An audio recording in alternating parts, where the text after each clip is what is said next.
BJP ये कह रही है कि बीजेपी नीतीश जी के नेतृत्व में चुनाव होगा। ये नहीं कह रहे हैं कि इस 25 से 30 नीतीश ही रहेंगे।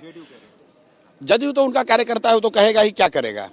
लेकिन मैंने तो कैमरे पर कहा है कि अगर अमित शाह में और नरेंद्र मोदी जी में इतना अगर दम है, राजनीतिक दम है, बिहार को समझने का दावा करते हैं, तो एक बार ये बोलकर दिखाइए कि आपका एनडीए का मुख्यमंत्री कौन होगा जीतने के बाद, कि नीतीश कुमार ही रहेंगे 25 के बाद। ये भाजपा वाले, उनको मालूम है कि भाई नीतीश जी की हालत जो है वो 25 के आगे नहीं रह सकते हैं।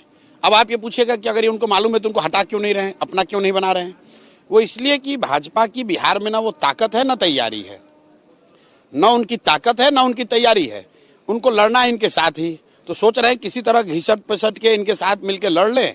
और उनका अपना आकलन है कि अगर हमको बहुमत मिल जाए कोalition को, तो नीतीश को हटाकर हम लोग अपना कोई बना लेंगे। जेडीयू को कितनी सीटें आप दे रहे हैं? इससे पहले भी आपने कई बार आकलन किया। नहीं, मैं अपना आकलन, जो लोग मेरे को पिछले 5-10 साल में फॉलो किए हैं उनको मालूम है, मैं आकलन एक बार करता हूं, फिर बदलता नहीं हूं रोज। नीतीश कुमार के जदयू को 25 से कम सीट आएगी, चाहे वो किसी भी कोalition में लड़ लें, किसी भी कोalition में लड़ लें। जब नीतीश बाबू, आपको याद होगा, लोकसभा में इंडिया गठबंधन में थे, तो मैंने कहा था कि अगर इंडिया गठबंधन में लड़ेंगे तो इनको 5 सीट नहीं आएगा। डर के मारे भागे फिर भाजपा के साथ। अभी मैं आपको बता रहा हूं कि नीतीश कुमार को विधानसभा में जदयू को 25 सीट से कम ही आएगा।